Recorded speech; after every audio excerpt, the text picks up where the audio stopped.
অনেকটা জেদের বশেই নির্মিত হয়েছিল বাংলাদেশের প্রথম পূর্ণদৈর্ঘ্য সবাক বাংলা চলচ্চিত্র মুখ ও মুখোশ। এই দাবিটি আমি করছি না, ইতিহাস সেই সাক্ষীই দিচ্ছে। চলুন আমরা ঘুরে আসি ইতিহাসের পাতায়। ইতিহাসের অংশ থেকে একটু পাঠ করে শোনাই। আমি এখন যে অংশটি নিয়েছি সেটা লিখেছেন চলচ্চিত্র নির্মাতা এবং তাত্ত্বিক আলমগীর কবির। তিনি লিখেছেন, মুখ ও মুখোশের কোনো কপট শৈল্পিকতা ছিল না এবং গল্পটি নির্বাচন করা হয়েছিল আউটডোরে চিত্রায়নের উপযোগিতার কথা বিবেচনা করে। কেন? সেই প্রশ্নের উত্তর আমরা এখন খুঁজব।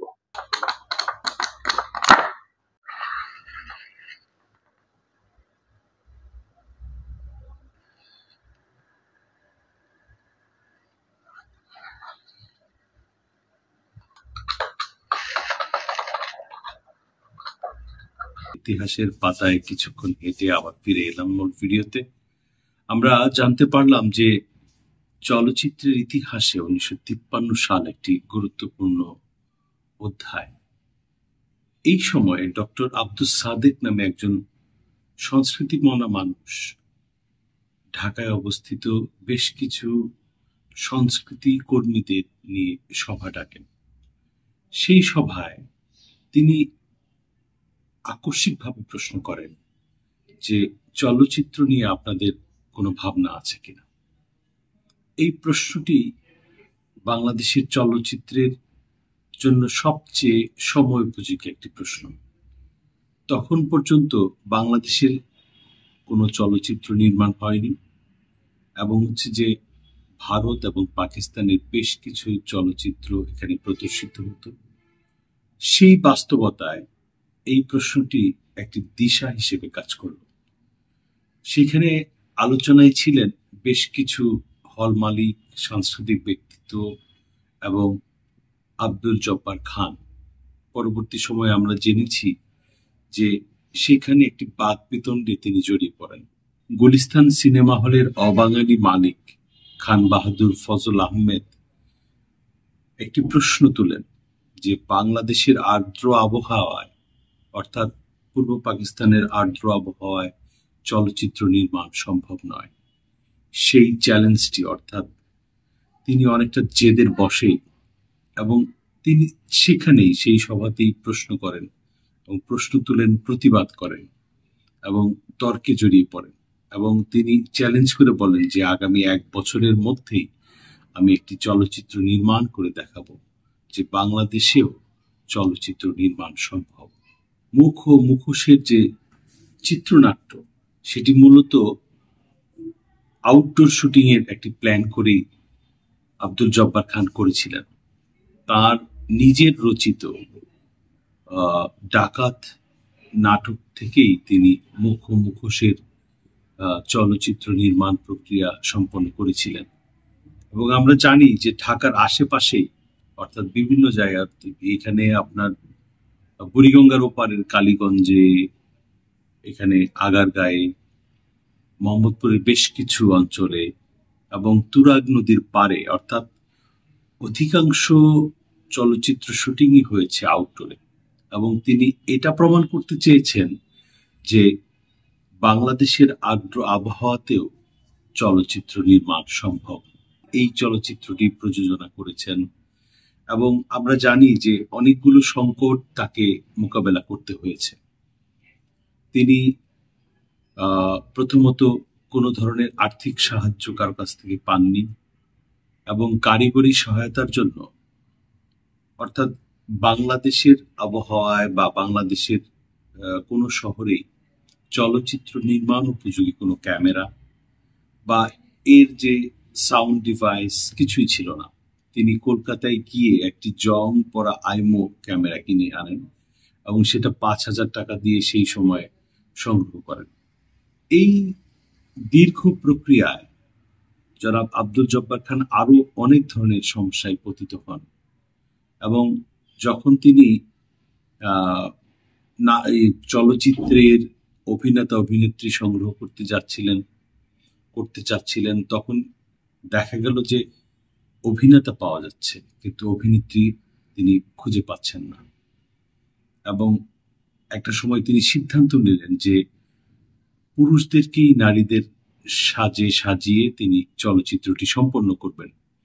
কিন্তু যেহেতু এটা একটি এই চলচ্চিত্র নির্মাণ প্রক্রিয়ায় এটি খুব বেশি কার্যকর পদ্ধতি নয়, সেই জন্য তিনি পত্রিকায় বিজ্ঞাপন দিয়ে পরবর্তী সময়ে অভিনেত্রী সংগ্রহ করেছেন এবং কলকাতা থেকেও একজন অভিনেত্রীকে তিনি এনে এই চলচ্চিত্রে অভিনয় করিয়েছেন।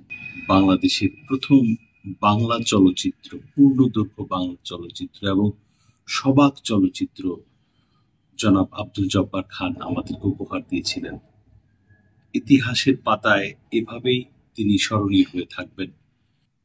একটি প্রশ্ন থেকেই যায় যে চলচ্চিত্র মুখোশ কতটা শৈল্পিক হয়েছে, তার নির্মাণ প্রক্রিয়া, তার গল্পের গাঁথনি এবং অভিনেতা অভিনেত্রীদের অভিনয় পারদর্শিতা বা অভিনয় কতটা শিল্পসম্মত হয়েছে, সেই প্রশ্ন থেকে যায়। কিন্তু যে সংঘর্ষের অর্থাৎ যে বাস্তবতায় আব্দুল জব্বার খান চলচ্চিত্রটি নির্মাণ করেছিলেন, সেই বাস্তবতায় চলচ্চিত্রটি নির্মাণ করাটাই একটি আমি বলবো যে অত্যন্ত শিল্পসম্মত একটি কাজ হয়েছে। কারণ শুরু করতে পারাটাই এখানে সবচেয়ে বেশি চ্যালেঞ্জিং ছিল। এবং আমি একটা দিক থেকে আব্দুল জব্বার খানকে স্যালুট জানাইতে চাই যে তিনি বাংলাদেশের চলচ্চিত্র যাত্রাটিকে শুরু করে দিতে পেরেছিলেন এবং সেই যাত্রাটি এখনো থেমে নেই। যদিও একটা কথা সত্য যে আব্দুল জব্বার খানের মতো সংগ্রামী চলচ্চিত্র নির্মাতা যে সংগ্রাম, সেই সংগ্রাম কিন্তু আজও থেমে যায়নি। এই দীর্ঘ এত বছরের ইতিহাসে এখনো এই সংগ্রামটি চলচ্চিত্র নির্মাতারা করে যাচ্ছেন। কারণ বাংলাদেশের চলচ্চিত্র ইন্ডাস্ট্রিটি এখনো সেই অর্থে পরিচালক অর্থাৎ শিল্পী উপযোগী হয়ে ওঠেনি। এখানে চলচ্চিত্র নির্মাণ এখনো ব্যক্তি পর্যায়ে নির্ভর করে। কারণ হচ্ছে যে এখানে চলচ্চিত্র নিয়ে পড়াশোনা করার জন্য সেই রকম ইনস্টিটিউট যেটি তৈরি হয়েছে সেটি এখনো প্রাতিষ্ঠানিক রূপ লাভ করেনি। আর্কাইভের অনেক দুর্বলতা আছে। বাংলাদেশে হলের প্রচন্ড রকম স্বল্পতা, অর্থাৎ চলচ্চিত্র নির্মাণ যে প্রক্রিয়ায় সবগুলো ধাপেই অসঙ্গতি আছে, বৈষম্য আছে এবং গুটি কয়েক মানুষ এই সিন্ডিকেটের ভেতরে আছে। সেই সংকট এখনো রয়ে গেছে। কিন্তু সেই বাস্তবতায় আমি যদি চিন্তা করি যে 1953 সালের বাস্তবতায় আব্দুল জব্বার খান একটি সাহসী মানুষের রূপে চলচ্চিত্র ইতিহাসে আজীবন থেকে যাবেন এবং তার এই অবদান সত্যিকার অর্থেই বাংলাদেশ এবং বাংলাদেশের চলচ্চিত্র কর্মীরা, চলচ্চিত্র নির্মাতারা স্মরণ করবেন। এবং আজকে আমরা স্মরণ করতে পারি আব্দুল জব্বার খান। আমি মুখোশের আরো বেশ কিছু আলোচনা এখানে বাদ রয়ে গেল, সেটা নিয়ে পরবর্তী যদি কোনো ভিডিও তৈরি করি সেখানে আপনারা পাবেন। একটি কথা বলে রাখি যে মুখোশ সম্পর্কে আমার একটি প্রবন্ধ বলা যেতে পারে, আমি সেটি রচনা করেছি। আপনারা যদি সেটা আপনাদের প্রয়োজন হয় তাহলে আমাকে কমেন্ট সেকশনে জানাবেন, আমি আপনাদেরকে ডিএম করে দেব। তাহলে যেটা হবে যে আপনারা সেখান থেকেও কিছু তথ্য সংগ্রহ করতে পারবেন এবং মুখোশ সম্পর্কে আমাদের জেনে রাখা প্রয়োজন। বিশেষ করে যারা আমরা চলচ্চিত্রের ছাত্র, চলচ্চিত্র অনুরাগী, তাদের জন্য এটি একটি অত্যাবশ্যকীয় পাঠ বলা যেতে পারে। চলচ্চিত্রের ভালো কপি এখনো পাওয়া যায় না, তবে বাংলাদেশ ফিল্ম আর্কাইভে একটি ভালো কপি আছে, সেখানে গেলে আপনারা নিশ্চয়ই সেই চলচ্চিত্রটি দেখে আসতে পারেন। ইউটিউবে বেশ কিছু কপি পাওয়া যায়, যদিও এগুলো অত্যন্ত নিম্নমানের। তবু যদি আর্কাইভে যাওয়ার সুযোগ না হয় তাহলে ইউটিউবে দেখে নেওয়া যেতে পারে। এবং যারা চলচ্চিত্র নিয়ে গবেষণা করেন, পড়াশোনা করেন, তাদেরকে অবশ্যই দেখার আমন্ত্রণ জানাচ্ছি। এবং যদি কোনো ধরনের তথ্যগত